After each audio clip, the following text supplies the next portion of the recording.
Each news time, information is power. Be current. The news headline. Nnamdi Kanu, documentary. Federal government moves documentary evidence against Nnamdi Kanu to courtroom. The news in full. Indications have emerged that the federal government may today kickstart the trial of the leader of the indigenous people of Biafra, IPOB, Nnamdi Kanu, in the terrorism charges after his formal arraignment. The courtroom of the Federal High Court in Abuja, where the arraignment is scheduled to hold, has been flooded with documentary evidence to be tendered against Kanu by the government. Also, electronic equipment comprising various cameras have been brought to court and have been inspected by the lead counsel to the federal government, Mr. Shuaib Magaji Labaron. Although Kanu is yet to be brought into the courtroom, his lawyers, led by Mike Ozekwe San, have taken their seats waiting for the arrival of their clients. Similarly, family members of the Biafran leader, including a nursing mother, have taken their seats. A representative of the British High Commissioner billed to watch the trial for the United Kingdom has also been allowed into the courtroom. As we remember that the federal government, through the lead counsel of their own side, which is Mr. Shuaib Magaji Labaron, had actually said that they have added 15 fresh terrorism charges against Nnamdi Kanu, and therefore it is said that Nnamdi Kanu is given some spaces for the lead counsel on his own side, which is now Mike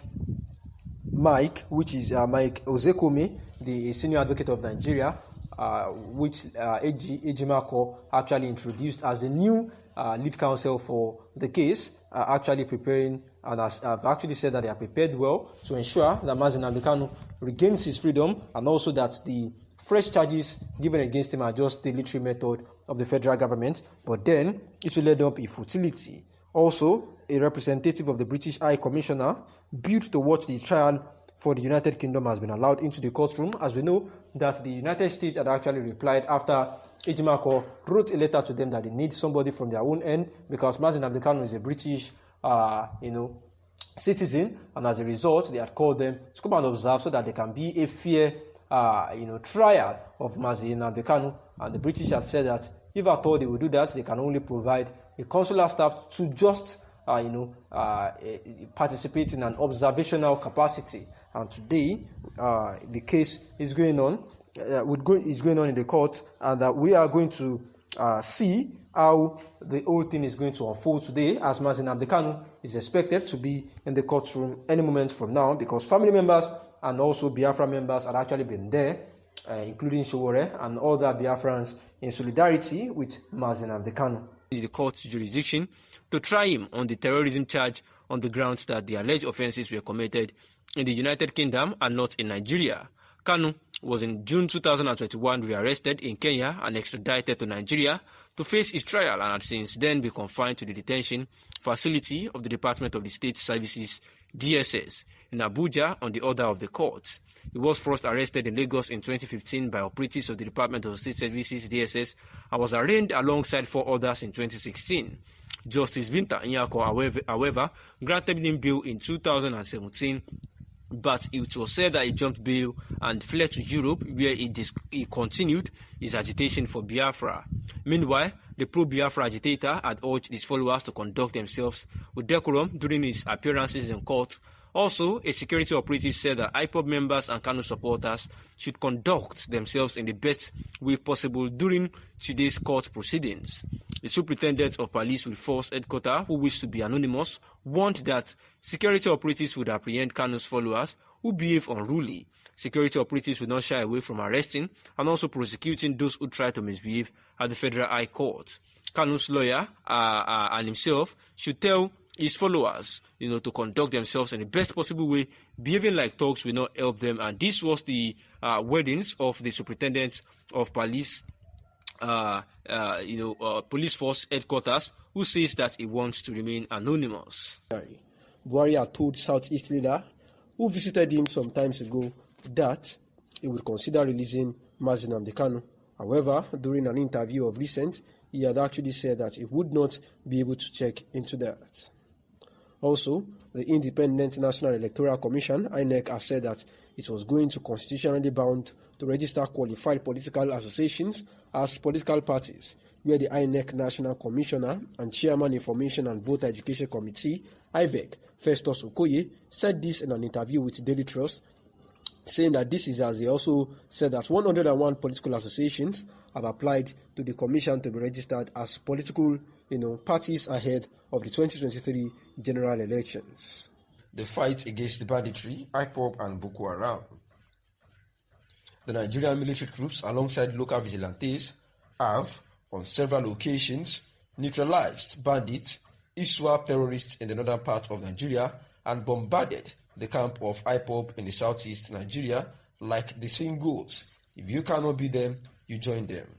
We read about terrorists surrendering and turning away from their evil ways after they felt overpowered by the machinery of the Nigerian military. The unleashing of Super Tucano fighter jets brought some terrorists and bandits down to their knees, and this is a feat that is worthy of mention. The story seems like a fairy tale, but we need to see the other side of the coin. Let us talk about the bad, although not everyone loves to listen to bad stories. Neither do I, but we need to do justice to it. Nigerians won't forget so soon that a certain lady, Leah Sharibu, was abducted alongside other schoolgirls. Leah Sharibu is yet to be free by her abductors because she chose not to denounce her faith. It is over 3 years now, and the young lady is said to have given birth to 2 children while in captivity. The Nigerian government need to come to her aid so that she wouldn't cry out that Nigeria failed her. We cannot talk about the fight against insurgency without mentioning the security men who paid the ultimate price while serving their fatherland. It is so unfortunate that these brave men were burnt offerings to the gods of evil by this unscrupulous element. The security situation is becoming terrifying by day, and many people have been rendered homeless in their hometowns. People are having sleepless nights as a result of these evil men who are bent on wreaking havoc and disrupting peace in the country. The ugly side of it all is that some innocent and defenseless Nigerians have been killed mistakenly by security operatives. And according to a report from BBC and Sarah reporters early this year, tragedy struck in the fight against the terror group Boko Haram when a fighter gets involved in the country insurgency operation in the northeast, bombed a village in Yunusari local government area of Yobe State, killing at least 10 villagers. Therefore, the high level of insecurity in the country needs total attention from the federal government. Also met the people of the South-South and people of the Southwest, so we are moving about.